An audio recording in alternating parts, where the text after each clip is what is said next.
Welcome to the Relaxed Dog Podcast, the podcast where the dogs are the stars of the show.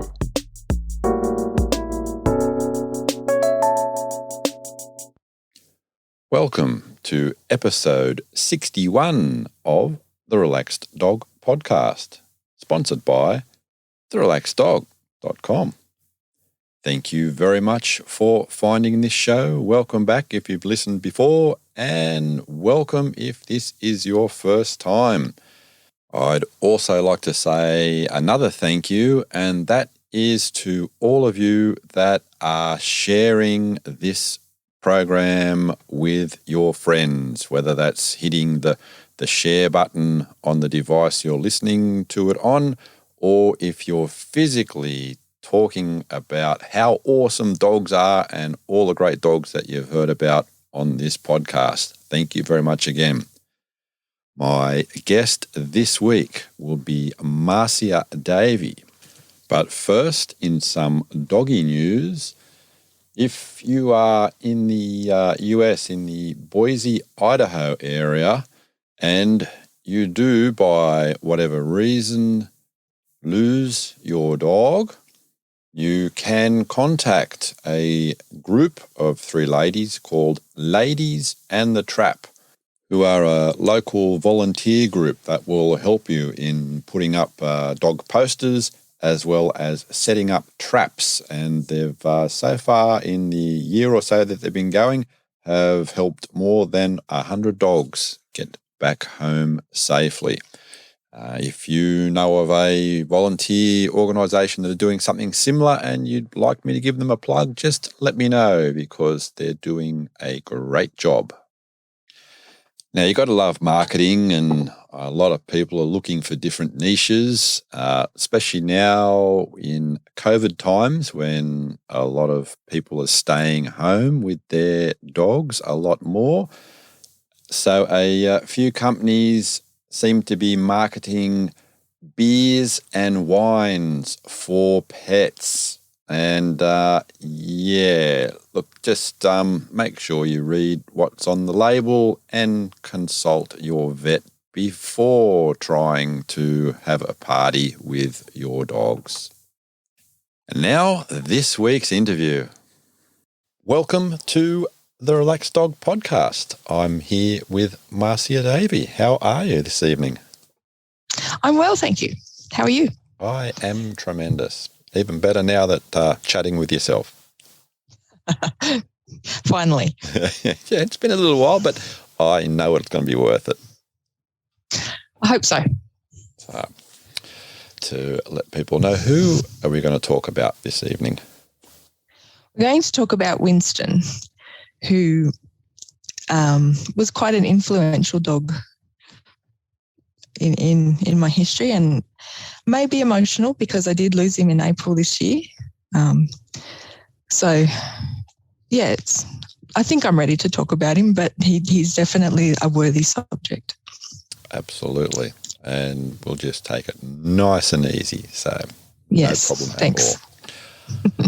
As per usual, I'm going to ask you to go back in time and talk to us about the hows and whys that you guys connected. Okay. So a little bit of background, I guess. The story probably starts with Charlie, who was a cattle dog mix I rescued sometime in the 90s, and have always been involved with dogs. I grew up with dogs and things like that. But Charlie was the first dog that was mine. And at 14, he was with me when I met my husband, and he had some problems. The reason he was a rescue, I think, was because he couldn't round up the horses, and being a healer was actually healing the horses, and they were $1 million race horses, so he wasn't suitable for the job that he was purchased for. So he came into my care at about 8 months old and had never really, I don't think, been socialised with humans, things like that. So he was my first dog. It was originally with a view to rehome him, but he stayed, of course. And he had his issues, one of which was quite possessive of me, and we did have a few run-ins with other dogs. My sister's dog, another dog that we had, so my mum's dog, I guess, and a few other dogs that he pretty much tried to kill. And when I met my husband, he had a Chihuahua, and I thought for sure that was going to go badly. But it turned out he was really accepting of her and was her bodyguard, and they had a really great relationship. And she lived to be in her mid-20s, and we lost them both in the same year. So he ended up with osteosarcoma, and he was diagnosed in December. She was in her 20s and had a heart murmur for most of her life, and her heart finally failed her in something like January or February in 2008. And then I lost Winston in about April 2000. Not Winston, Charlie. There we go. I'm already getting their names mixed up. I lost Charlie in about April 2008. So we got 3 months of him with the osteosarcoma. We basically went with palliative care because it was in his skull. So it was pretty much inoperable. To get a clean margin out of his skull, they would have had to take some of his brain and his eye and stuff. So that wasn't an option at the time. And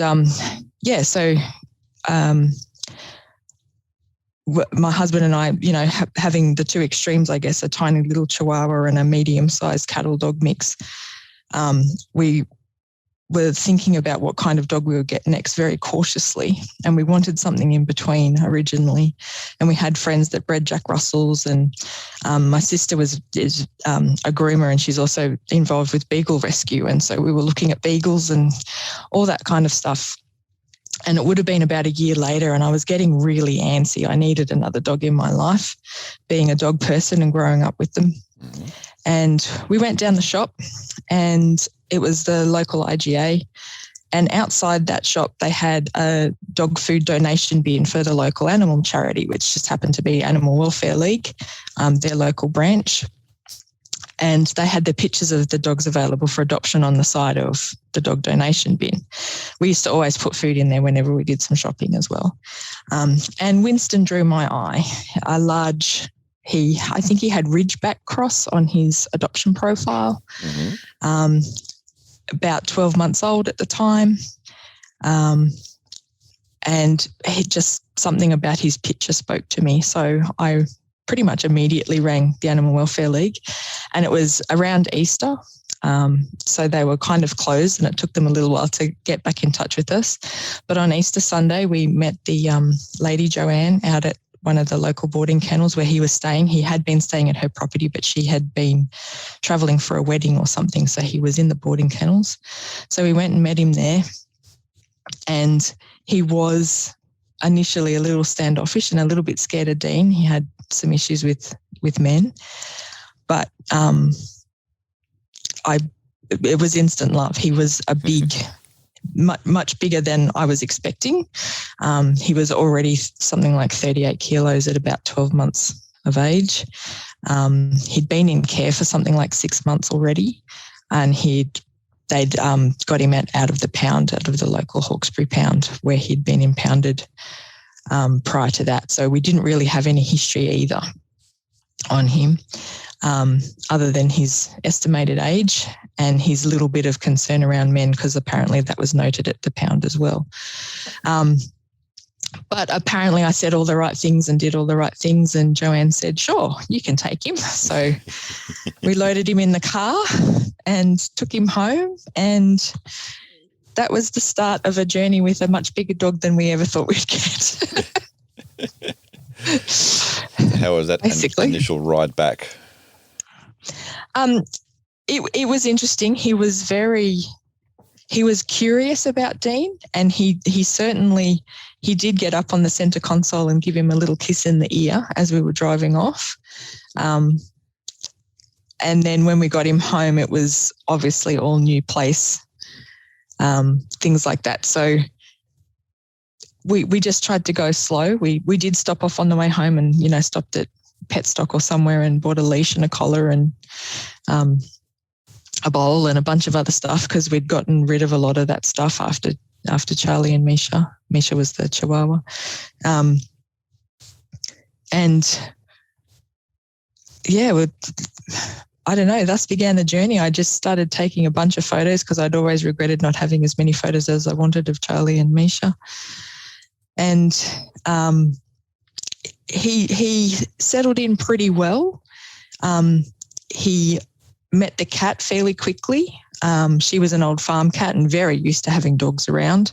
So she showed him that, pointy paws are something to be quite respected. Thank you very much.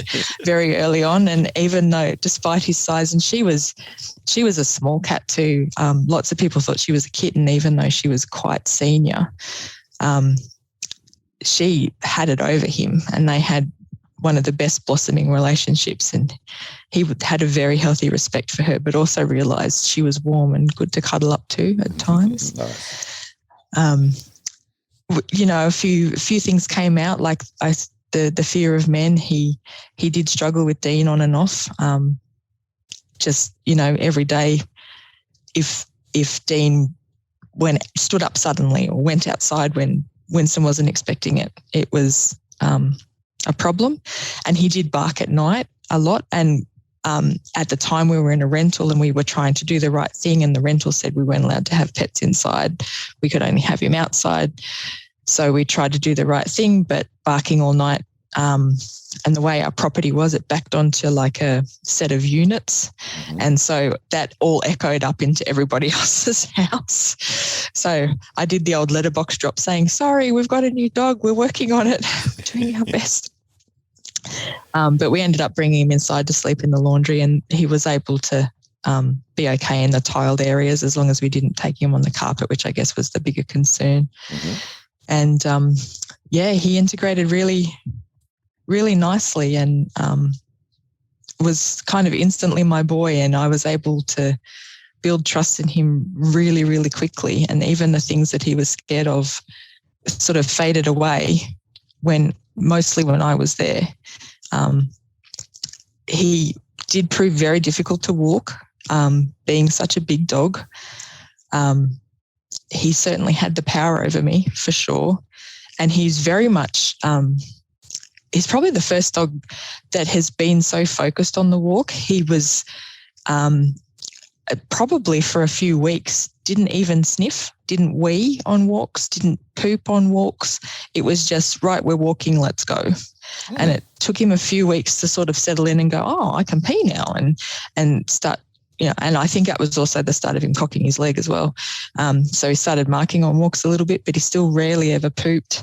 But he was a big dog, and I certainly looked like I didn't have control of him. And lots of people would pick up their little fluffies and cross the street so they didn't have to encounter us. Mm-hmm. So we kind of figured we needed help. So we looked around to try and find a trainer.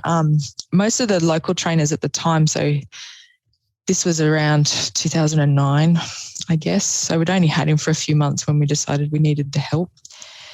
And we looked around, and most of them seemed to all be sort of board and train arrangements, and there wasn't a lot that actually came to you and helped you. And we weren't keen to send him away, given how he was at the boarding kennel versus how he was when we got him home, and his fear of men. I was sort of concerned about sending him away and breaking that bond and not being able to go on the journey with him. So we finally found someone, and she came to us and she helped us out. And I think it was the second lesson where my husband and I looked at each other and goes, she's teaching us, not the dog.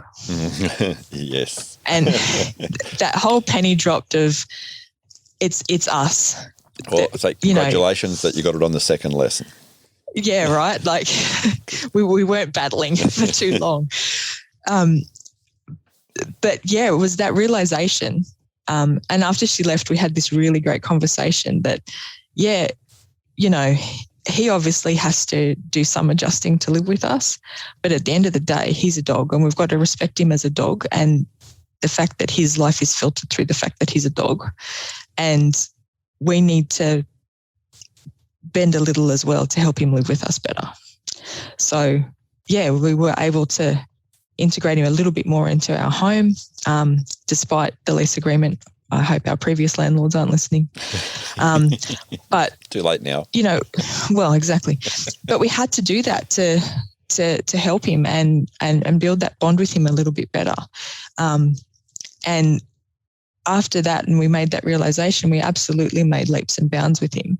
There was still, it was not smooth sailing. He certainly chewed, like a 12-month-old I thought was over the chewing, but no, apparently not. The blanket we gave him, he chewed into something like 10 centimetre squares. He didn't eat them, but he made these tiny little squares and he distributed them in various spots in the yard. And then when you'd go out the back, he'd go and sit on one. And so this massive dog trying to squeeze himself onto this tiny 10 centimetre square of blanket and sitting really tall so that he's only got his paws and things on the blanket. It was just ridiculous.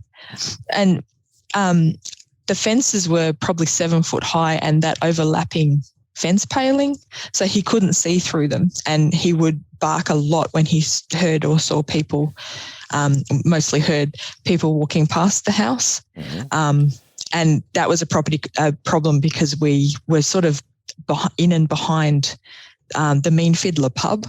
So a lot of the times it would be 2 o'clock in the morning or something like, or a group of drunkards or whatever making their way back home, and he would hear that and bark quite ferociously at the fence because he couldn't see what was going on as well. Wow, that's a big thing. I was just going to say also, because you mentioned you had units there, and so that's a lot of sort of input for a dog at that stage. Yeah. And absolutely, the neighbours could look over into our yard. We had an okay relationship with one of them that used to actually bring their kids into their bathroom and open their bathroom window so they could say hi to him from the window on the second floor, which was kind of creepy. But they were fine. The guy across a little bit, though, used to come out and smoke cigarettes on his balcony, and you only knew he was there because of the glow of the cigarette. And so he was kind of creepy because he would just sit there in silence smoking all night. And so Winston would catch this whiff of the cigarette and then bark in that general direction, and it would echo around a little bit. And and people walking past, and then being up high as well, I guess, was a bit weird for him.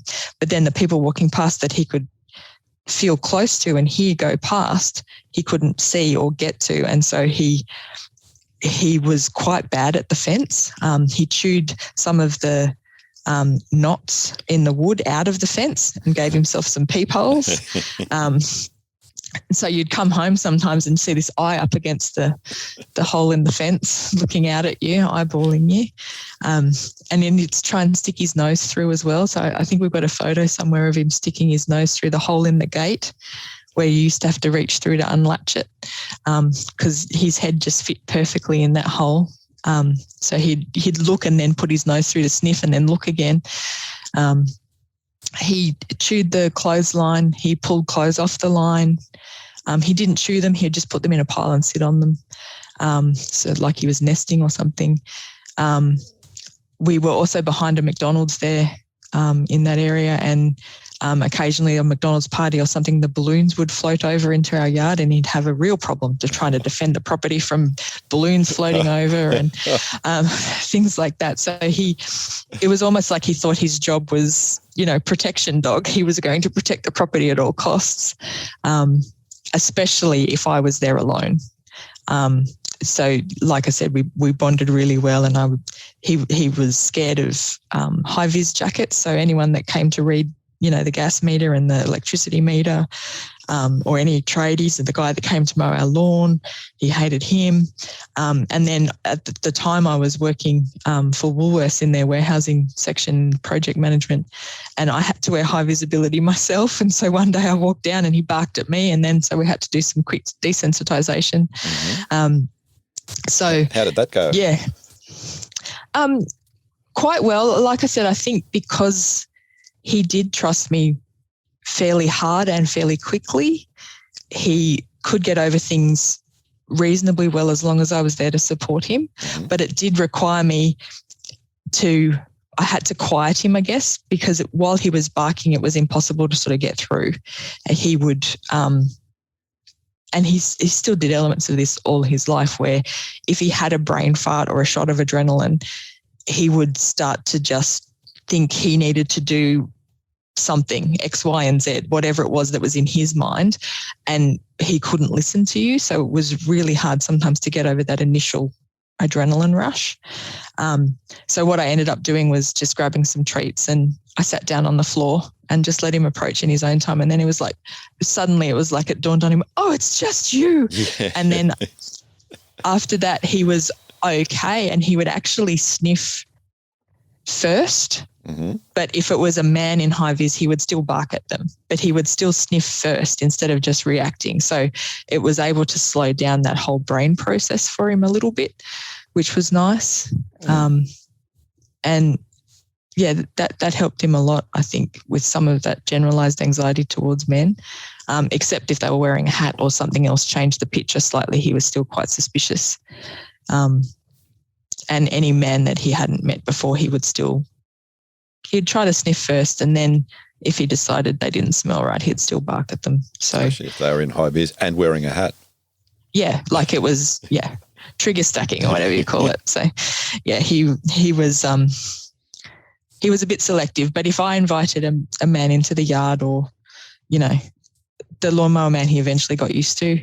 And yeah, as long as it was by invitation. So my brother came to meet him one day, and he wasn't happy about that at first, but then he was like, oh, mum says it's okay type thing. And yeah, he has a voice that's a bit dopey in my head, duh. Poor old Winston. But yeah, he seemed to rely on me, I guess, a little bit of a crutch in that regard, where if it was something new, he would cope with it much better if I was there than if he wasn't, if I wasn't. But that's also what made him a good helper dog. And I am, I guess, jumping ahead in the story a bit there, but because he trusted me so well, he was able to help me with clients when I started training myself. So it's a relationship that I certainly don't underestimate with, looking for a potential dog in future. It's going to be hard to replicate that for sure. I don't think that anyone can ever truly replicate it, because it's two beings that have a unique connection. Yeah, and right. Another two beings can have another connection. It can be just as wonderful, but it's not the same. Yeah, and that's certainly something like Winston was never ever a replacement for Charlie and Misha either. It was always he's his own dog. And, the trainer we hired taught us that a little bit as well, because it's certainly in our instinct to sort of go, I've had dogs all my life. Why is this one being difficult type thing? And we can't help but compare. And especially if we get the same breed all the time, which has never been a problem in our house. We always get the rescues and the bitses and things, but it's human nature to compare. And it's also human nature to forget. And, even growing up with dogs, I think back and I don't remember Mum ever hiring a trainer or getting help with a dog. We just did what we did, and we had dogs, and they never bit me in the face, and I never got scared of them. But Mum must have put some work in. And then when I get my first dog, Charlie, and he's a bit of a mess in some spaces, I had no clue like what to do or where to start. I knew that he was my buddy, and, I loved him. But looking back, if I knew then what I know now, he would have been a different dog too. But we had a different bond, and Winston certainly was never intended to replace that. He was just, it's an opportunity to love again, but probably in a different way. Mm-hmm. Yeah. Did he have any other, when he was younger, like doggy friends? No, not really. Well, I should say he did inspire me to go and study how to train dogs myself and start my own business being a dog trainer. So he absolutely influenced that. And in that, I actually went back to the Animal Welfare League and said, how can I help? I'm sure there's a million dogs out there like Winston that just need a little bit of help to get over certain things to make them more adoptable or whatever, how can I help? And what they needed at the time was foster carers. So we did have a string of doggy friends. He was always welcoming of foster dogs. And we were able to give back that way. It was certainly very challenging because every dog we fostered, we would develop a different kind of bond with and want to keep that one. But we sort of also started fostering because we were thinking, should we get him a friend? Because at the time I was still also working as well as studying dog behaviour and as well as then trying to start a small business. And so unfortunately that did take me away from him more often than I wanted to. And obviously my husband worked full time as well. And so we were like, well, maybe we should get a second dog. And so our thought was, well, if we foster and he's accepting, then maybe we'll just adopt one that we foster. And that was kind of our way to test the waters with how accepting he would be. And he was just accepting of everybody. But then when they went to their homes, he also was almost relieved. It was like, they're gone now and I have my mum back to myself or whatever. I don't know. I'm anthropomorphizing horribly here. But so we always made sure we gave him big breaks. So we'd foster and then that dog would get adopted and we'd make sure we gave him at least a week break before we fostered again. And he would always get a toy in between foster and he'd love to rip toys to absolute shreds. And then we'd get another foster and he'd be accepting and he'd show them the rules around the house and all that kind of stuff. And so he had some friends, but they weren't, I guess, ever long-term ones. It was, he'll help them settle into a home life. We give them some structure and some training and then they move on and find their new home and he gets his mum back for a while and then he meets a new friend and he was, amazingly accepting of all of those dogs. Nice. From coolies to border collies, beagles. He loved beagles, actually. I think they were his favourite to foster. I was going to ask if you think that he had any sort of particular type of dog that he sort of enjoyed having around more than others. Yeah, I think beagles. I don't know why. I guess because we thought when we got him he was a Ridgeback cross, and I think they're in the hound group. We thought maybe there's a bit of kindred spirit coming out there. Like the border collies he had fun with them, but he always got tired. Playing with them was always tiring because border collies are tiring. Whereas the beagles, I guess, probably matched his energy a little bit more.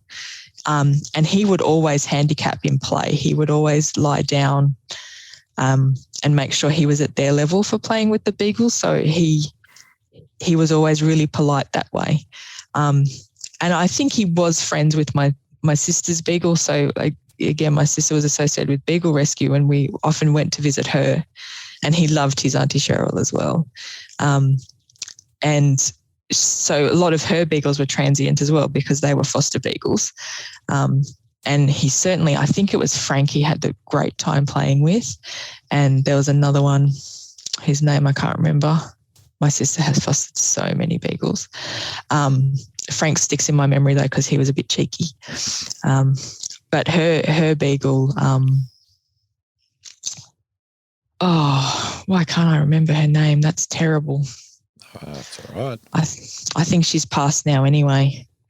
But, and my sister also had a matriarch dog that was a Kelpie cross and she was beautiful and he got on really well with her as well. So I think he was kind of, he was sort of a softer dog in that he was willing to let anyone else lead almost. It was we had a couple of instances at the dog park or incidents at the dog park, and it was because he was almost because he was led astray by another dog. So he was always kind of, what are the rules here? Oh, okay, we go and be an idiot over there.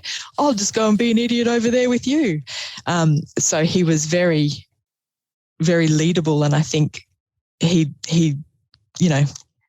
as long as he followed the rules at my sister's house that the matriarch dog set out, he was happy. And as long as all the beagles did that as well and they had a good playtime, he was happy. And he was pretty good in that regard. But yeah, he got on quite well with all of the beagles for sure. One of his favourites for some reason. I have photos somewhere of him playing tug with one of the beagles, and he just laid down and let the beagle drag him the full length of the lounge room across because he was just doing the dead weight thing while the beagle was pulling really hard and managed to drag him across the room. He was just happy to lie there and be dragged. Funny thing. They're love it how they're very intuitive with play like that. It's beautiful. Yeah. Yeah. Yeah. You mentioned he ripped apart a few toys.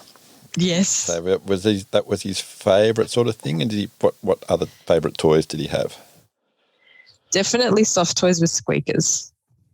The first time we bought a squeaky toy and squeaked it, the reaction on his face was just pure, unadulterated joy. And he would always try and find the most vulnerable section of the toy and, chew the eye off or whatever so that he could make a little hole to pull the stuffing out. And then he'd work getting his nose in the hole to pull the stuffing out, and he'd pull it out systematically and spit it out and pull it and spit it out. And then he'd find the squeaker and he'd squeak it until it was destroyed. And then he was happy to just hold on to the carcass for a long, long time. So I think I still have somewhere, yes, right on the floor today, actually, we had a flamingo toy and he had de-stuffed it and removed its limbs, and we still have the old flamingo's legs.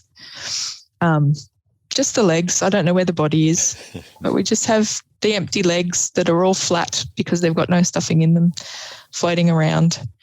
And that is probably every single toy he did that to until we got Roxy. And then because she did the same thing, it was almost like he would hold on to his toys for longer and go, well, I've still got mine. You've destroyed yours. This is mine. So the giraffe, which we gave them really boring names. So the flamingo was named Flammy and the giraffe was named Raffy. So Raffy survived the longest, and Raffy actually ended up getting cremated with him as well. So we made sure that they were together till the end. But yes, he loved his little Raffy, and it was the one that he lorded over Roxy forever. It was like, yeah, still got mine. Yours is dead though, right? Ha ha. And how old was he when you got Roxy? So Roxy was originally a foster dog, and she's looking at me now because she knows I'm talking about her. She's quite happy being an only dog at the moment, I think, too. So I'm just trying to think. So she probably came to us when she was nearly 2, and I think he's about 2 years older than her. So we probably got her when he was maybe 3-ish. I'm really bad with years and numbers anyway. Or with time passing, I'm terrible at, the 90s was only 10 years ago, right? So yeah, it was something like that. And she was a challenging one. She came and went a couple of times. So we actually had different foster dogs in between her visits as well. Mm-hmm. And it was the 3rd time she was returned that we said, well, I guess she's ours. And she came back into the property and was like she'd never left. And it was, she'd chosen us apparently, and we were just too stupid to see it. But once that decision was made, she was much more comfortable, but he wasn't. And it was actually the first time I saw him have real issues with another dog as well, which is a whole other story unto itself. But they went well together for a number of years, and then the fight started, and that certainly grew me as a dog trainer. And it tends to be something that I try to help people with a lot now, and I guess specialise in is multi-dog households and inter-dog aggression, because they taught me a lot on managing multi-dog households. And even though we still only really had the 2, I think there was one time we had to do an emergency foster and we had 4 on site at once. So we had the 2 foster dogs as well as those 2. So I very rarely managed anything more than 3 or 4.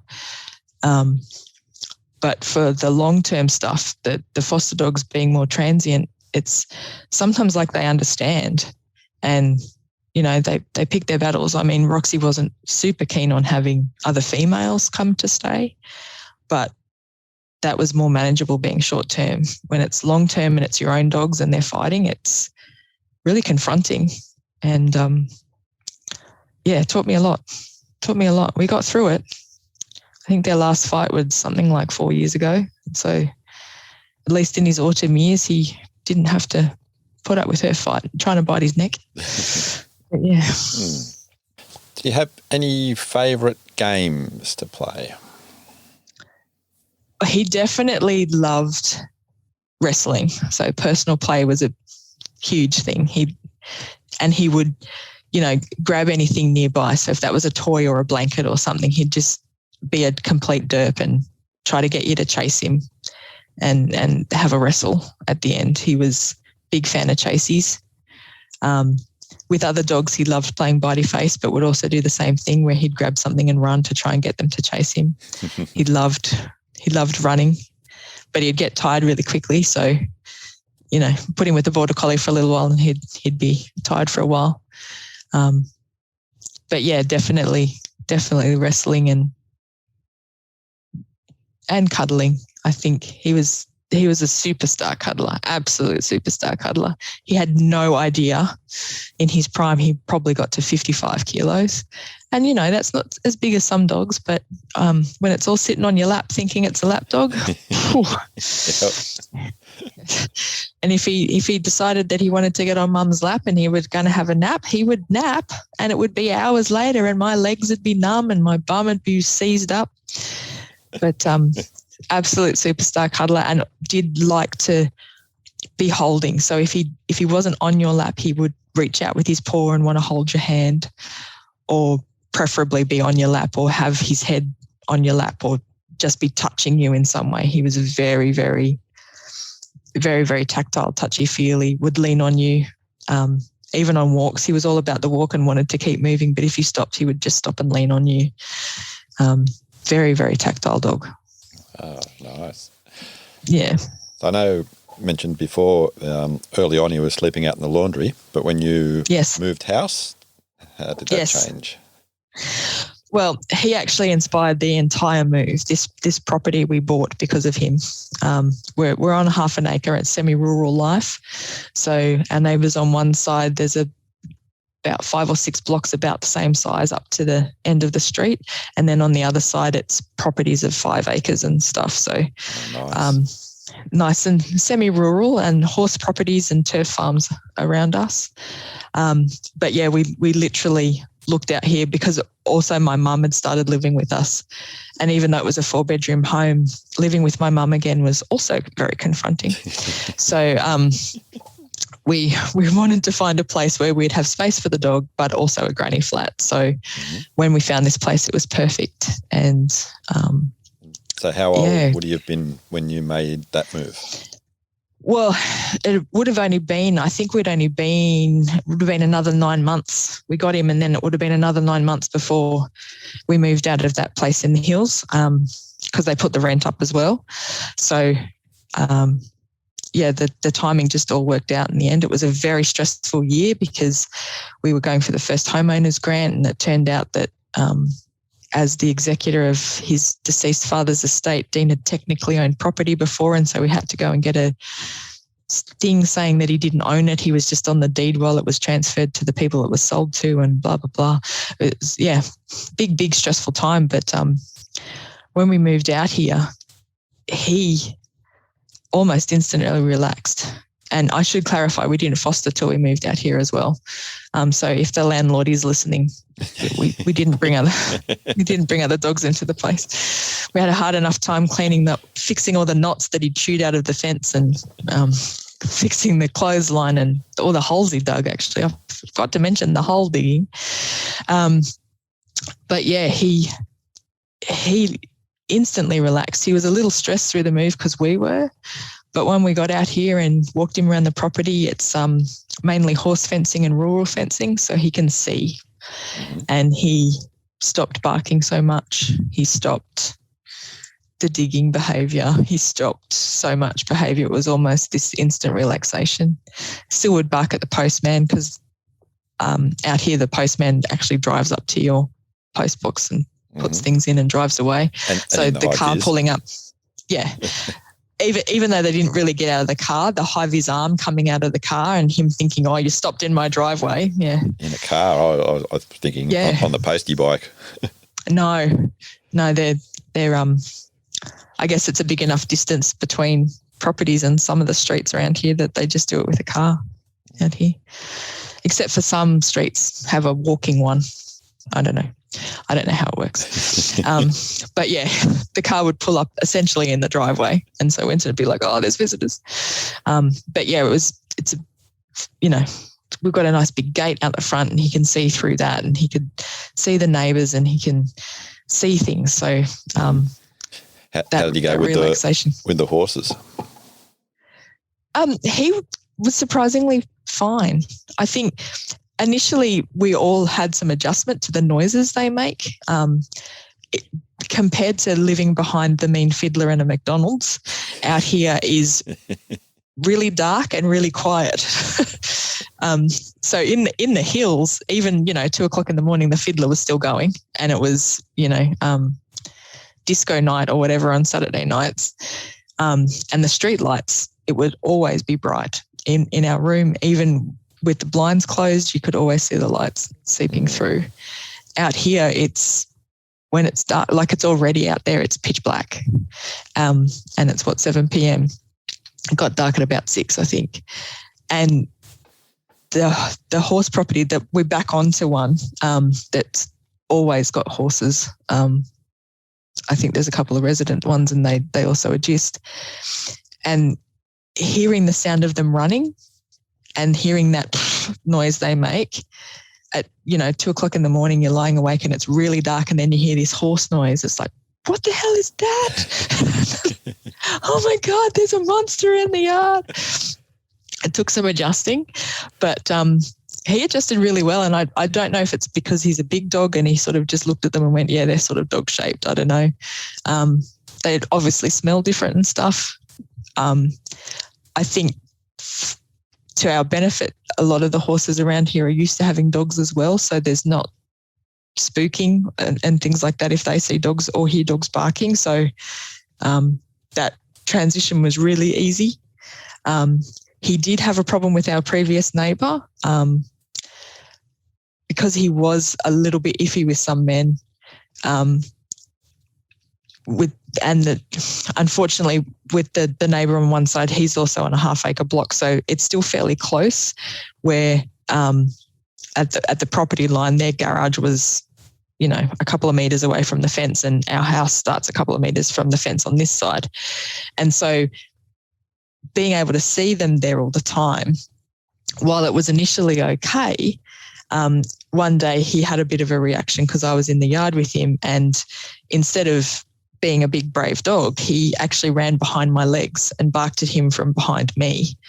And so the neighbour teased him and said, and he'd already knew him, he knew his name. And so he said, oh, Winston, you big scaredy cat. And so he kind of just teased him all the time after that. And Winston never really got to know him or like him. And so then when every foster dog came along, Winston would kind of say, hey, that guy's a bit of a dick. So the foster dogs also learned to bark at the neighbour. And so, neighbourly relations weren't always great. And they were cat breeders too. There you go. That's the reason. Yeah. And again, that took a bit of getting used to. So cats having sex at 3:00 in the morning, it's not something you necessarily want to wake up to.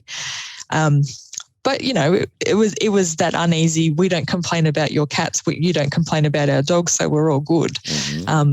But it was still always a thing that in the backyard, if the neighbour was there, he'd get barked at, and he was much more of a problem than the horse or even the neighbour's dogs or one side I think they might breed Jack Russells. The other side they had, even though they bred cats, they also had a cattle dog, and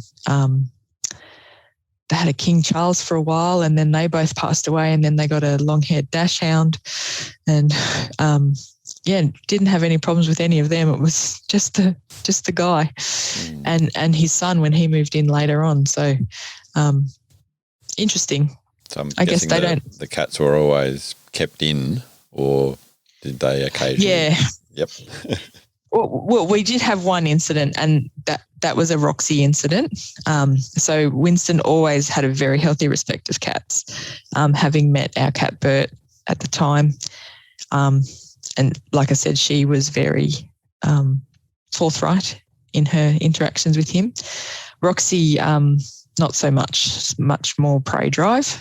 And yes, unfortunately, she did one of their stud Japanese bobtails, beautiful cats, unfortunately escaped his enclosure and was in our yard, and Roxy was faster than him. So that was sad, and that certainly put a dent in further neighbourly relations. But yeah, we took care of everything, and there may have been a chicken incident too, but I'm pretty sure that was a fox because Roxy was inside at the time. So, but I think the fox brought their chicken over into our yard, and that was also uncomfortable. But we've done lots of work with Roxy and cats now. So, but yeah, we're not talking about her. Winston was an angel. He was an absolute angel with cats. Oh, good. So, having all that open space gives it, and going to ask, complete the sentence. I can't believe my dog ate rat sack. Oh. Yes. So, I mean, I was surprised when I moved to Sydney many, many years ago. I was always told that things like mice and rats were much more sort of prevalent than. I was from Canberra originally, although we did have mice in Canberra. I don't know what the thing was. But, I never really experienced them until we moved out here, and there were some big rats. Man, they were big. And not, I guess, understanding exactly what rat sack did or how it worked at the time. We just bought those throw packets that you can get where the rat eats the corner out of the packet. And then it's all good. And I made sure that I only threw them in places in our garage that I thought were inaccessible to Winston. And one day I went down into the garage and there was a packet that had been ripped open, and it had like bite marks like a rat would make, and most of the contents was gone. And I'm not sure, I guess, technically if he actually ate it, but the packet was certainly in his mouth and wet with his saliva, and I certainly wasn't going to take any chances with that. So, yes, we rushed him to the emergency vet, and they did say that he initially presented some clotting issues, so it's probable that he did eat it. But by the time we found it, it was too far to make him vomit it. So they had to just put him on that course of vitamin K and monitor his clotting for a couple of weeks. We had to do that. After that, I did research and found out that rat sack's actually palatable. It has to be so that the rats eat it.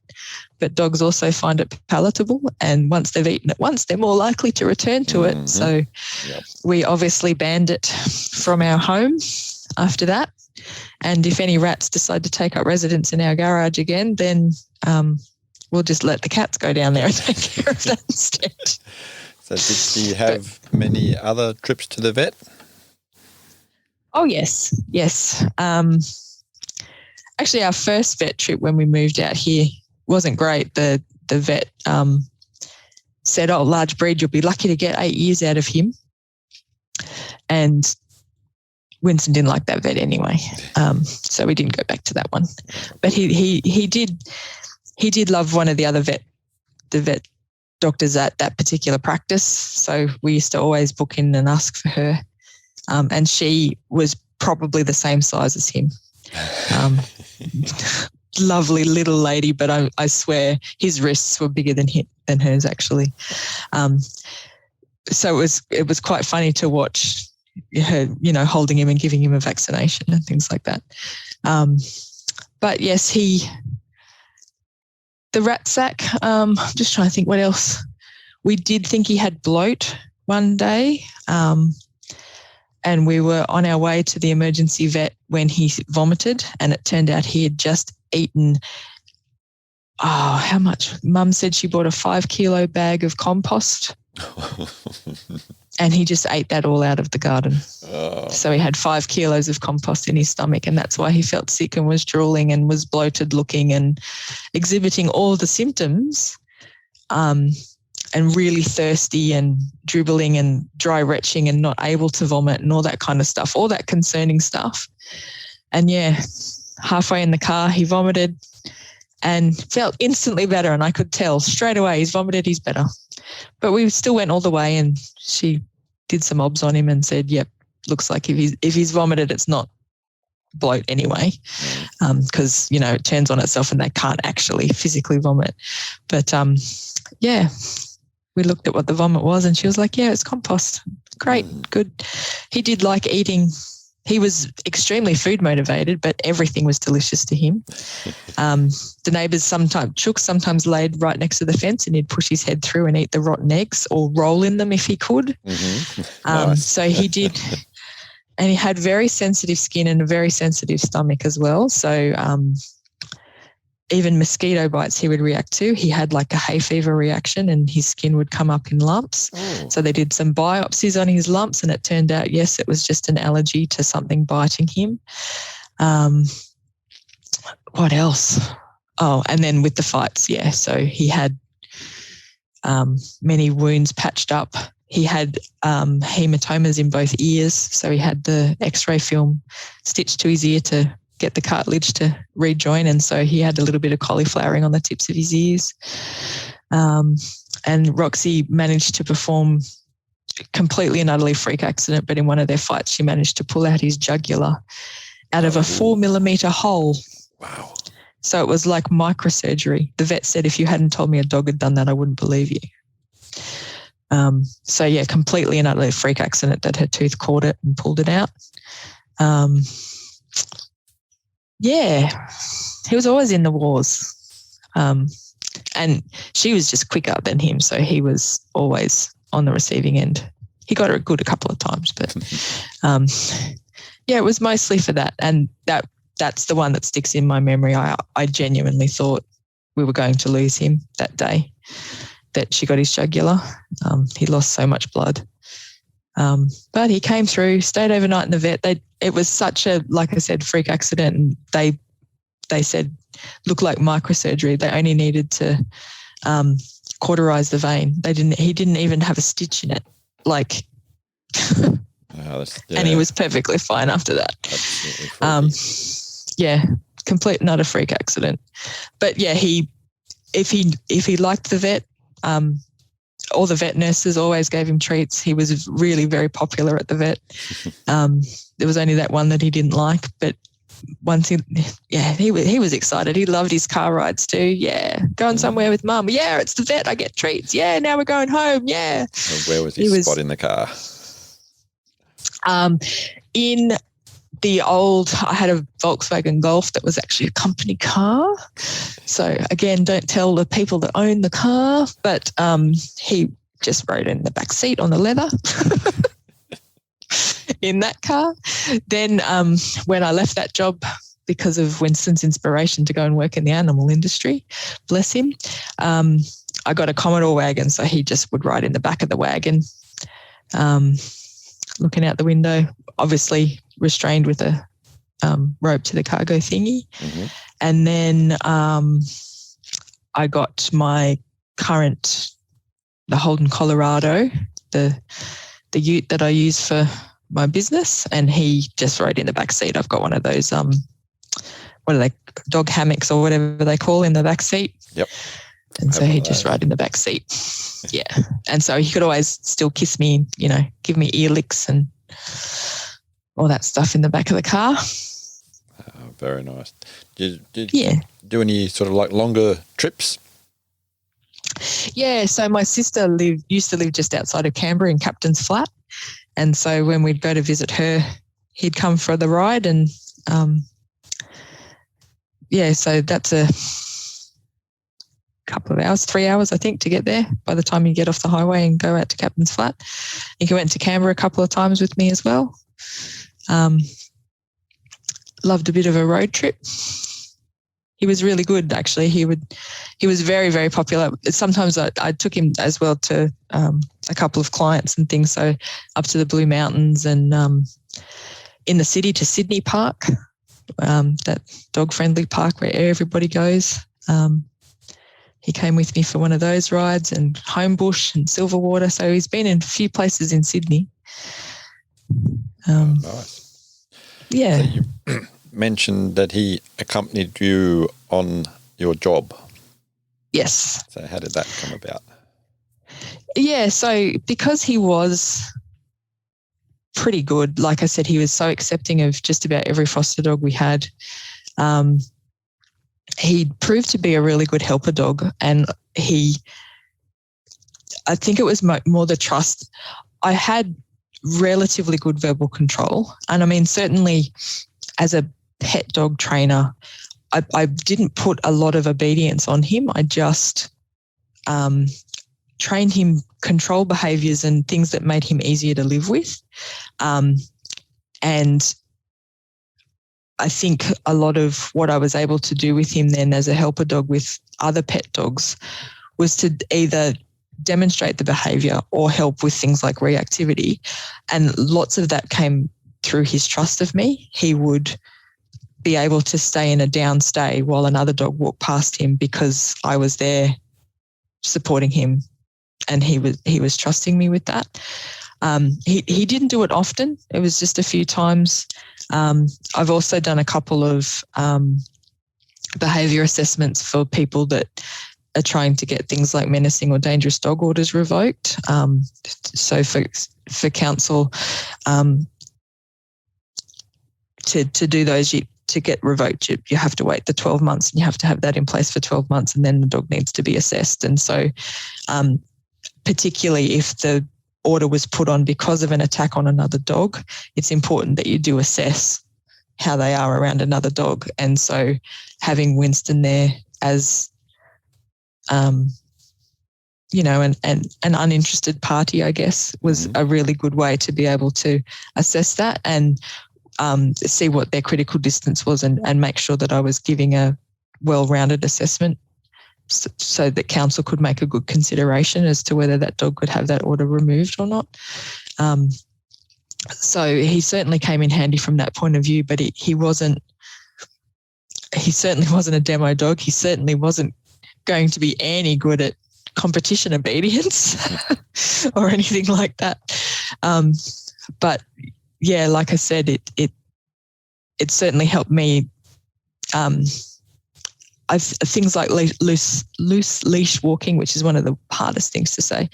That was his ace. Like, sometimes when you're training dogs, they have one thing they're really super good at. And he initially was really super good at stay. He could stay for days, I reckon, if I asked him to. And then when I went to the Chad Mackin and Jay Jack seminar when they came to Australia a few years ago, or many years ago now, right?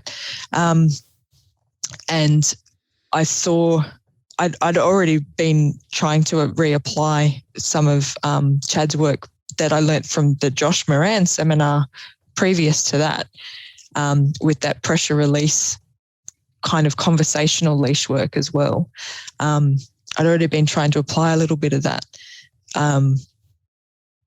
because the trainer that we had called had given us a head collar and we were working on that, and he would walk on that perfectly fine, but he also did hate it. Even though I did a lot of work conditioning him to it, it still wasn't his preferred tool to walk on. And I wanted to take him off that and put him back on a collar. So I started to experiment with that pressure release stuff. And after the seminar with Chad and doing that, he does that little part where he takes everybody outside and you've got leashes and you do the pressure release on each other. Yep, I remember that. Yeah. Yeah, I think it was Lexi that I was leading around.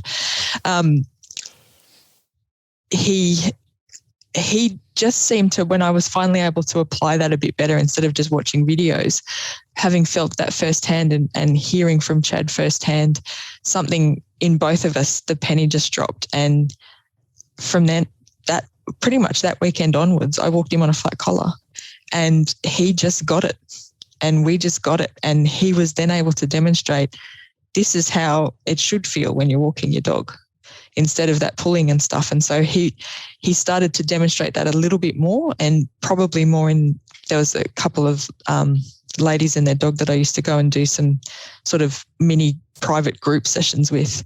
And he would come along and he would be their dog to, the dog for the others to walk past and not react. And he would then demonstrate the loose leash walking and things like that as well. So I didn't do it a lot, but for a couple of reactive clients, that group session for the walking and stuff, it was just easier to have him there sometimes.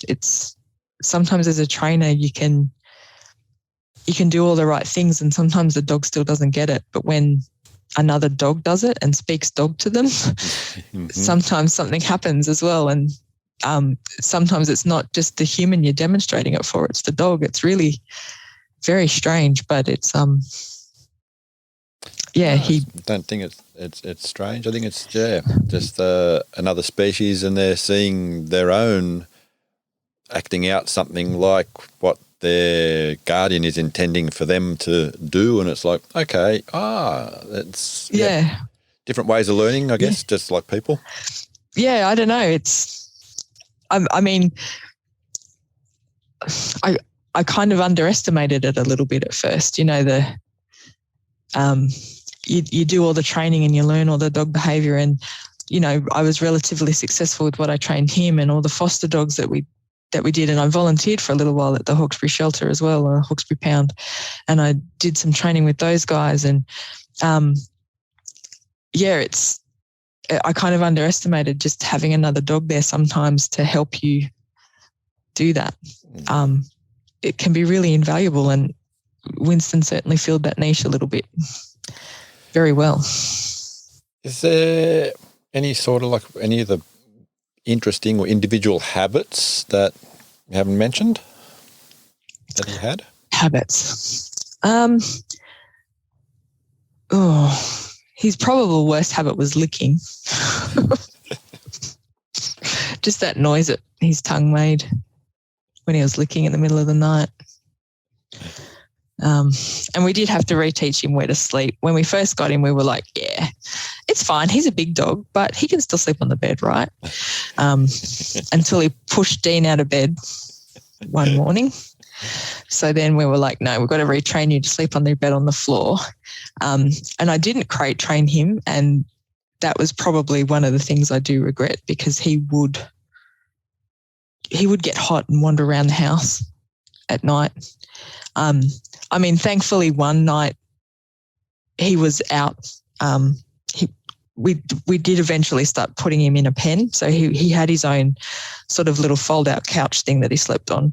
And I put a pen around it so that he couldn't wander around the house anymore, because I just didn't want him to do that anymore. It was bothering me. But there was one night before we started using the pen, and there'd been some electrical fault in our stove, and it had started to catch fire, and we didn't know because it was like midnight. Wow. And we were asleep, and he came and woke me up. And as I got closer to the kitchen, he was barking and reacting, and I went in and I realised that the stove was on fire, and I turned the electricity off, and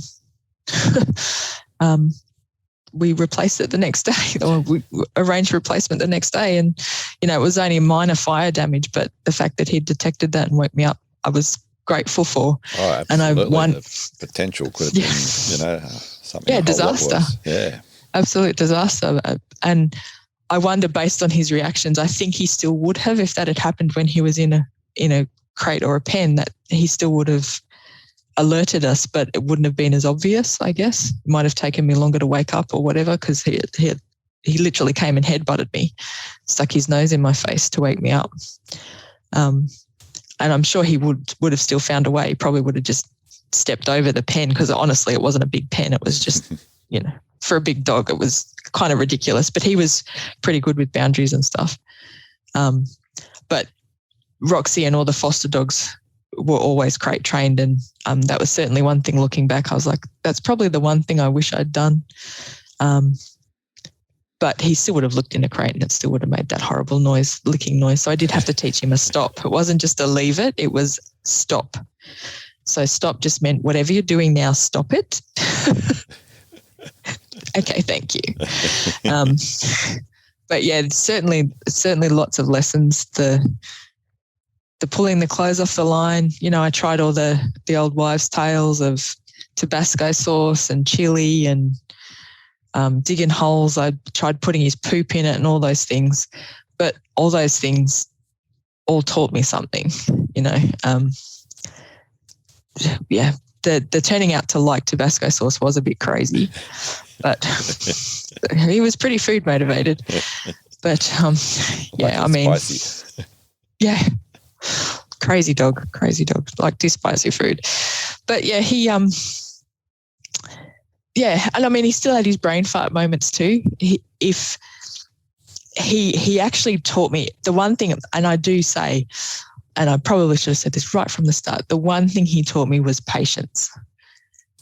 Everything was on Winston time. Mm-hmm. And if you got frustrated, he would have his brain fart. So if he thought you were frustrated with him, he couldn't listen. He stopped being able to listen to you, and it was suddenly just every form of appeasement that you could possibly imagine. And anything I'd taught him, so I did teach him a few tricks, like shake hands and crawl on the floor and do circles and things like that. He would just offer everything that he had ever been taught in case that was the thing you wanted. But he wouldn't listen. So we'd taught him a move, because he had this, there you go, another habit. He had a habit of lying in doorways. And if you went to step over him, that would be the exact moment he stood up, and so you'd end up being knocked over. So I taught him a move so that if you were in the doorway, I ask you to move, it just means move out of the way. And he was great at it. But if you were already coming from a place of frustration, he would have his little shot of adrenaline and couldn't hear you say that. So him and my husband had some good old times with my husband screaming at him to just damn well move out of the way while he's doing spins and circles and offering paw and no, I don't want any of those things. So he actually forced you to kind of stop and breathe. And that has also translated so well to my work, because that's also what I teach everybody. Say your cue and then stop and breathe and give them a chance to make the right decision. And that also helps with their learning longer term, because if they're making the decision and then you're paying them for it, it sticks much better. And so teaching me that patience and being able to rein myself back in has been so key. So all his bad habits were actually all good looking back. And all those bad habits. So it's from different points of view. Yeah. And they're all the things I miss now, obviously.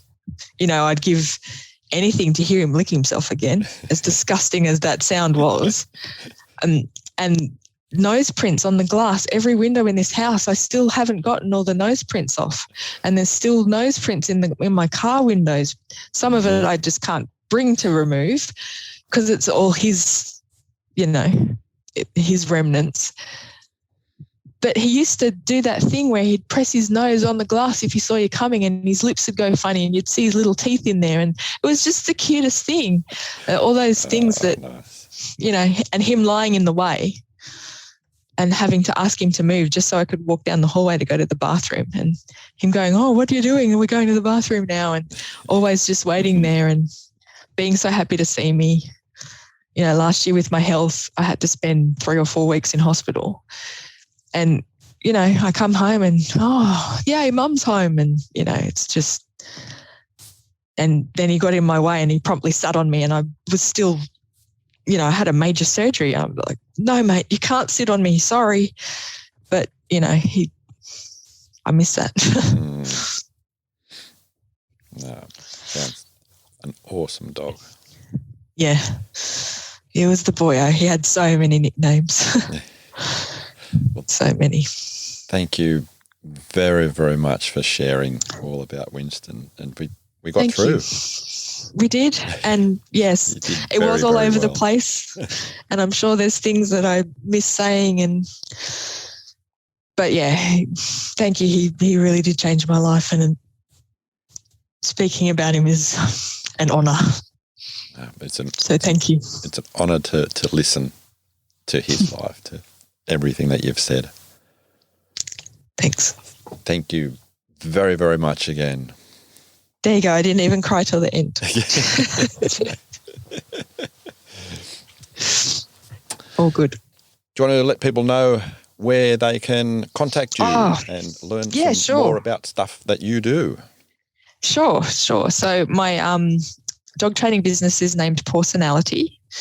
So, like personality, but with paws, I guess.